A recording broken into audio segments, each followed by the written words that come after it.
Hi guys, कैसे हो आप सब लोग। आई होप आप लोग ने अच्छे से प्रिपरेशन कर रहे होंगे। आज हम लोग जो बात कर रहे हैं वो है सिविक्स का first chapter, power sharing. Power sharing जब आता है कि ये गवर्नमेंट होती है, पॉलिटिक्स होती है, इंटरेस्टिंग लगता है सबके। तो ध्यान से सुनना, इस चैप्टर में हम लोग दो स्टेट्स के बारे में बात करेंगे, that is Belgium and Sri Lanka, कि उनमें कैसे कैसे पावर शेयर होती थी और क्या क्या चीजें हुई।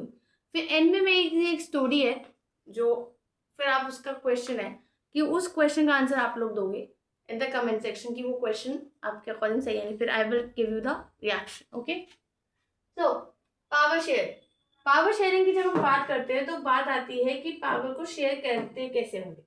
तो इसमें हम दो कंट्रीज की बात करेंगे, that is Belgium and Sri Lanka. सबसे पहले हम बात कर रहे हैं बेल्जियम की।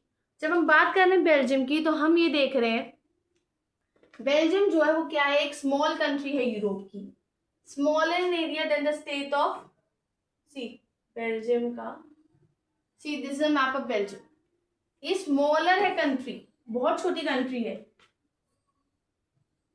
Then the state of Haryana. तो अपनी इंडिया स्टेट है हरियाणा की, उससे भी छोटी है। उसका जो बॉर्डर है वो है फ्रांस के साथ, नेदरलैंड्स के साथ, जर्मनी और लुक्समबर्ग के साथ। पॉपुलेशन जो है वो 1 करोड़ की थोड़ी ऊपर है, यानी समझ लो half of the population of Haryana, जितनी हरियाणा की है उससे हाफ है। एथनिक कंपोजिशन जो है इसका, ध्यान से देखो, ethnic composition see Walloon, French speaking, Flemish, German speaking. ये आप लोग को दिख रहा होगा कि इतना जर्मन स्पीकिंग है, इतना ये है। तो जब हम बात करते हैं बेल्जियम की तो हम लोग देखते हैं कि बेल्जियम में मैंने रीजन वाइज डिवाइड किया है कि if it's a Flemish region और लैंग्वेज वो डच बोल रहे हैं तो वो 59% है। कितना है? 59%। जब बात कर रहे हैं वैलून्स की, जब बात कर रहे हैं वेलोनियन रीजन की, तो उसमें फ्रेंच स्पीकिंग है वो है 40%। कितना? 40%। और जो बेल्जियंस है, नॉर्मल बेल्जियंस, वो जर्मन बोलते हैं, वो है 1%। कितना? 1%। उसी का कैपिटल है ब्रसेल। कौन है? ब्रसेल। जब हम बात करते हैं ब्रसेल की तो हम देखेंगे लैंग्वेज स्पोकन के बेसिस पे उसे डिवाइड किया है, यानी फ्रेंच 80%, डच 20%। माइनॉरिटी जो है फ्रेंच स्पीकिंग कम्युनिटी की, वो बहुत सी जनरली मेजोरिटी पावरफुल होती है। यहाँ जो थी माइनॉरिटी पावरफुल थी वो थी रिच और पावरफुल थे। माइनॉरिटी क्या थी? Rich and powerful. रिच और पावरफुल थी। सी ध्यान से देखो उनके ग्राफ्स में, जब आप देखोगे तो वो उसका 59% जो है, ये देखो 59%, 40%, 1%, इसका 80 और 20, तो वो रिच और पावरफुल थे जो माइनॉरिटी में थे। ठीक है, फिर आती है माइनॉरिटी फ्रेंच स्पीकिंग कम्युनिटी में एक टेंशन भी आ चुकी थी, वो थी डच स्पीकिंग और फ्रेंच स्पीकिंग, यानी इन दोनों के बीच में टेंशन थी, इसमें नहीं थी। वो किस में थी? 1950s और 1960s में। जब हम बात करते हैं 1950s और 1960s की तो हम ये देखते हैं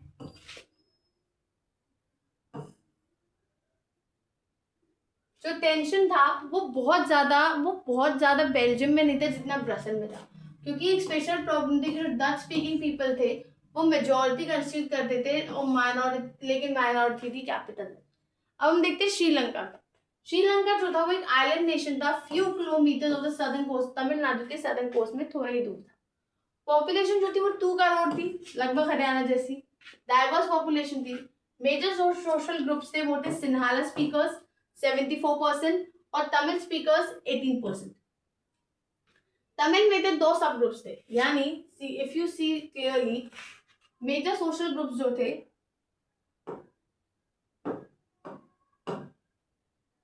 सोशल ग्रुप्स वो थे सिन्हाला, मैं यहाँ नेक्स्ट पेज पे लिखती हूँ। सी मेजर जो ग्रुप्स थे, सी मेजर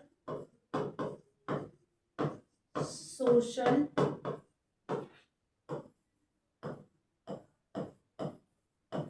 वो थे सिन्हाला, श्रीलंका की बात कर रहे हैं हम, सिन्हाला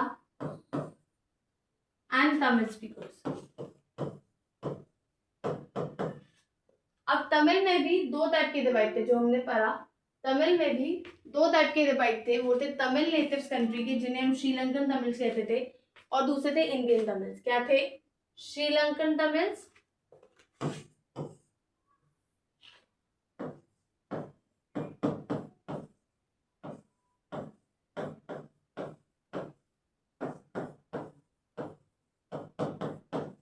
और ये थे इंडियन।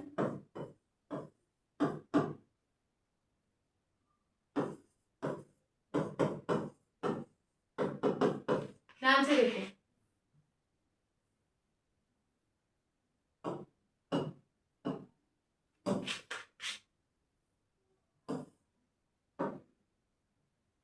ध्यान से देखो, वो तमिल्स जो थे वो श्रीलंकन तमिल्स और इंडियन तमिल्स थे।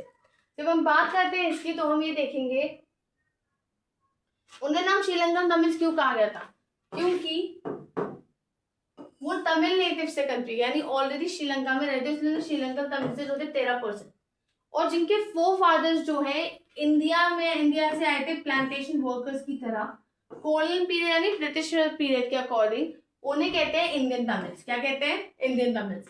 तमिल जो थे वो कंसंट्रेटेड कहाँ थे? नॉर्थ में और ईस्ट में, दो जगह थी, नॉर्थ में और ईस्ट में। ज्यादा सिन्हाला स्पीकर पीपल्स थे वो बुद्धिस्ट थे, और ज्यादा मोस्ट जो थे वो हिंदू और मुस्लिम थे।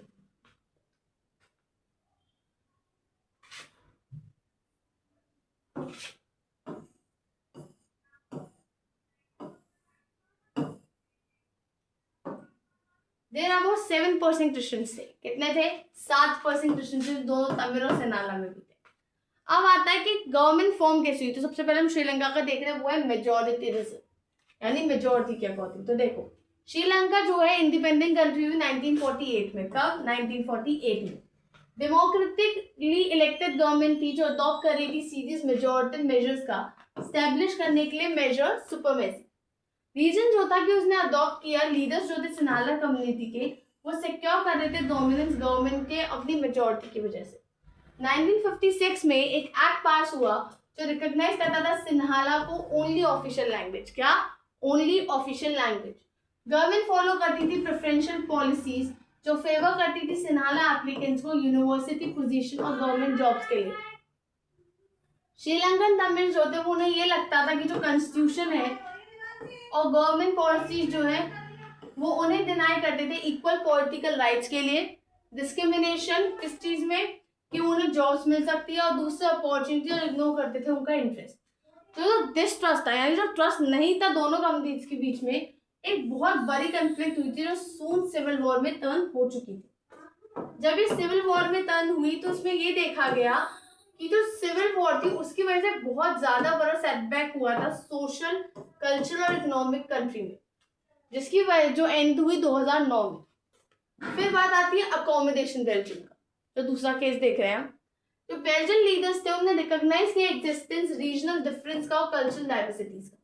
1970 to 1993 में उनने अमेंड किया अपना कॉन्स्टिट्यूशन 4 बार, यानी कितनी बार अमेंड किया? 4 बार, जिसकी वजह से वो अरेंजमेंट आए कि वो इनेबल करेंगे हर किसी को सेम कंट्री में रहने के लिए। अब जो बेल्जियन मॉडल उन्होंने बनाया था उसके एलिमेंट्स क्या थे? तो देखो, कॉन्स्टिट्यूशन प्रिस्क्राइब करता था कि जो नंबर ऑफ डच और फ्रेंच स्पीकिंग मिनिस्टर्स हैं वो इक्वल होंगे सेंट्रल गवर्नमेंट में। कैसे होंगे? इक्वल होंगे। कोई सिंगल कम्युनिटी जो है अकेले डिसीजन नहीं ले सकती। जैसे कुछ स्पेशल लॉज में सपोर्ट चाहिए होता है मेजोरिटी मेंबर्स का हर लिंग्विस्टिक ग्रुप में। बहुत सारे पावर्स जो थे सेंट्रल गवर्नमेंट के वो दिए गए थे स्टेट गवर्नमेंट को दोनों रीजन्स के। इसलिए जो स्टेट गवर्नमेंट था, क्या था? स्टेट गवर्नमेंट वो सबऑर्डिनेट नहीं था सेंट्रल गवर्नमेंट का। क्या तो नहीं था? नॉट सबऑर्डिनेट, यानी छोटा नहीं था सेंट्रल गवर्नमेंट से। ब्रसेल का सेपरेट गवर्नमेंट था जिसमें दोनों कम्युनिटीज का इक्वल रिप्रेजेंटेशन था। तो रीजन फ्रेंच स्पीकिंग, अब क्वेश्चन आता है कि फ्रेंच स्पीकिंग ने कर लिया गया एक्सेप्ट, वहां सिविल वॉर नहीं हुई, वहां नहीं हुई और फ्रेंच स्पीकिंग ने कर लिया क्योंकि उन्हें इक्वल रिप्रेजेंटेशन ब्रसेल में भी मिला था डच स्पीकिंग को, जिन्होंने एक्सेप्ट किया था इक्वल रिप्रेजेंटेशन सेंट्रल गवर्नमेंट। क्योंकि जो दूसरी कम्युनिटी थी उसने सेंट्रल गवर्नमेंट में इक्वल रिप्रेजेंटेशन एक्सेप्ट कर लिया था, इसलिए उन्हें कोई प्रॉब्लम नहीं था। एक तीसरी तरह की गवर्नमेंट जो थी, जो कम्युनिटी गवर्नमेंट थी, वो इलेक्ट की गई पीपल की जो बिलोंग करे एक लैंग्वेज कम्युनिटी। डच, फ्रेंच और जर्मन स्पीकिंग का कोई मैटर जहाँ भी वो रहे उसका फर्क नहीं पड़ता है, उसकी जो पावर थी वो कल्चरल के रिगार्डिंग थी, एजुकेशनल लैंग्वेज रिलेटेड इश्यूज के रिगार्डिंग थी। इसके रिगार्डिंग थी एजुकेशनल लैंग्वेज रिलेटेड इश्यूज के रिगार्डिंग।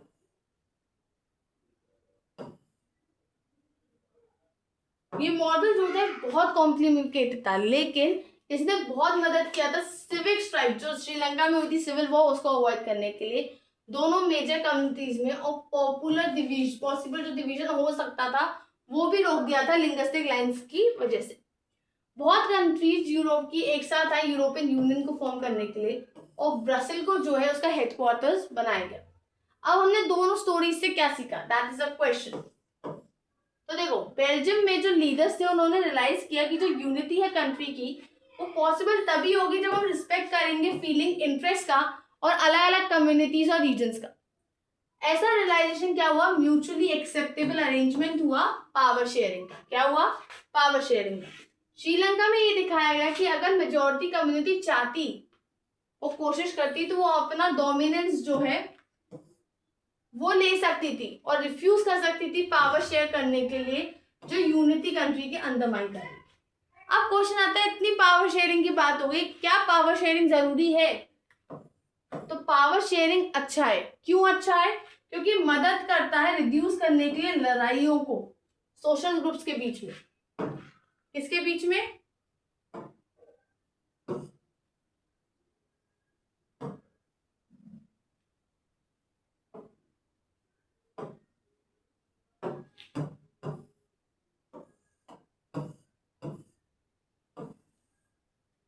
और अच्छा भी है ये क्योंकि ये स्टेबिलिटी लाता है पॉलिटिकल ऑर्डर में, पॉलिटिकली स्टेबिलिटी लाता है।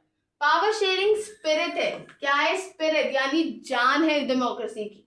एक डेमोक्रेटिक रूल इन्वॉल्व करता है पावर शेयर करना, जो अफेक्ट किया जाता है उसकी एक्सरसाइज के साथ जो लोग रह रहे हैं उन एफर्ट्स में। एक लेजिटिमेट गवर्नमेंट क्या होता है? एक लेजिटिमेट गवर्नमेंट वो होता है जहां सिटीजन जो है अपने सिस्टम की स्टेक पे पावर पार्टिसिपेशन लेती हैं। अब दो रीजंस आते हैं जिसकी वजह से पावर शेयरिंग इंपॉर्टेंट है। तो देखो, प्रूडेंस रीजन क्या है, जो पावर शेयरिंग है वो बेटर आउटकम्स लाएगा। पावर अगर शेयर होगी तो लोगों के अलग अलग ओपिनियंस होंगे, जिसकी वजह से वो अच्छा रिजल्ट आएगा। मॉरल रीजन जो है वो एम्फसाइज करता है कि जो एक्ट है पावर शेयरिंग का वो वैल्यूएबल है। अब बात आती है, हमने लेजिटिमेट गवर्नमेंट देख ली, पावर शेयरिंग देख ली, तो पावर शेयरिंग के टाइप्स भी होते होंगे। तो फॉर्म्स क्या है? पहले एक बेसिक प्रिंसिपल है डेमोक्रेसी का, वो ये है कि लोग जो है सोर्स है सारी पॉलिटिकल, कोई और सोर्स नहीं है, कानून सोर्स नहीं है, लोग सोर्स है पॉलिटिकल पावर का। मॉडर्न डेमोक्रेसी में पावर शेयरिंग अलग अलग फॉर्म लेती है। पावर जो है वो शेयर किया जाती है अलग अलग ऑर्गन्स ऑफ गवर्नमेंट से, लेजिस्लेटिव, एग्जीक्यूटिव, जुडिशरी में। लेजिस्लेटिव, जुडिशरी में इनमें पावर डिस्ट्रीब्यूट होगी। इसको हम कहते हैं system of check and balances. क्या कहते हैं? System of check and balances.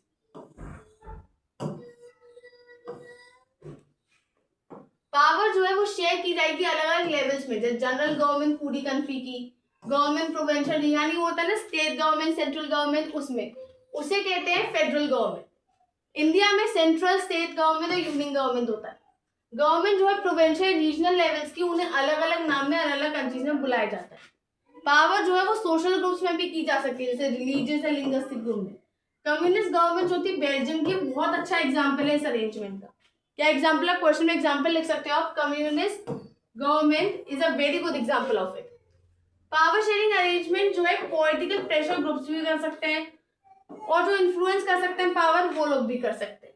तो अभी हमने क्या देखा, कम्युनिटीज देखी बेल्जियम की कि ये 3-4 जगहों पर डिवाइडेड थी।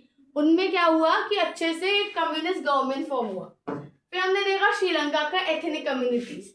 ध्यान से देखो, श्रीलंकन तमिल, इंडियन तमिल। श्रीलंकन तमिल कौन थे? जो पावर एक्सरसाइज करते थे, जो ऑलरेडी उसमें थे, नेटिव्स थे, जबकि इंडियन तमिल जो थे प्लांटेशन वर्कर्स की तरह आए थे। उसके बाद जो मेरा क्वेश्चन था, पहले स्टोरी समझना, फिर क्वेश्चन का जवाब देना कमेंट सेक्शन में। खलील ज़ैनिमा। तो देखो, एज यूजुअल विक्रम ड्राइव कर रहा था मोटर बाइक अपने चुपचाप में, और वेताल जो था वो राइडर था उसका। एज यूजुअल वेताल ने विक्रम को एक स्टोरी बताना शुरू किया, उसे ड्राइविंग बचाने की। विक्रम वेताल की अलग टाइप की स्टोरी। ये स्टोरी ऐसी थी कि बैरत की सिटी थी, जहाँ एक मैन था खालिल। कौन था? खालिल। उसके जो पेरेंट्स थे वो अलग अलग कम्युनिटीज के थे। उसके जो पापा थे वो ऑर्थोडॉक्स क्रिश्चियन थे, कौन थे? Orthodox Christian. और मदर जो थी वो सुन्नी मुस्लिम थी। This was not so uncommon in this, वो कॉमन अनकॉमन नहीं था कॉस्मोपॉलिटन सिटी में।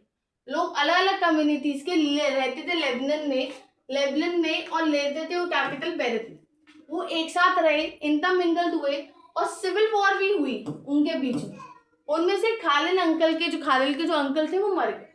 Eight the end civil war के लेबनान के लीडर्स एक साथ एग्री किया कुछ बेसिक रूल पावर शेयरिंग का अलग अलग कम्युनिटीज में। इस रूल के अकॉर्डिंग कंट्री के प्रेसिडेंट जो है मारनेट सेक्ट ऑफ कैथलिक क्रिश्चियन में बिलोंग होंगे। प्राइम मिनिस्टर जो है वो सुन्नी मुस्लिम कम्युनिटी से होगा। पोस्ट जो है डिप्यूटी प्राइम मिनिस्टर की वो ऑर्थोडॉक्स क्रिश्चियन सेक्ट से होगा और स्पीकर जो है वो शिया मुस्लिम होगा। इस पैक्ट के अंदर क्रिश्चियंस ने जो है वो एग्री किया कि वो फ्रेंच प्रोटेक्शन लेंगे और मुस्लिम ने एग्री किया कि वो यूनिफिकेशन नहीं करेंगे नेबरिंग स्टेट साइरिया से। जब क्रिश्चियन और मुस्लिम एग्रीमेंट पे आए तो नियरली इक्वल थे पॉपुलेशन में। दोनों साइड ने कंटिन्यू किया रिस्पेक्ट करना एग्रीमेंट और दो नाउ मुस्लिम क्लियर मेजोरिटी में थे। खालिद को ये सिस्टम पसंद नहीं आया। वो पॉपुलर मैन था पॉलिटिकल एम्बिशन के अकॉर्डिंग, लेकिन प्रेजेंट सिस्टम के अकॉर्डिंग टॉप पोजीशन थी वो उसके रीच के बाहर थी।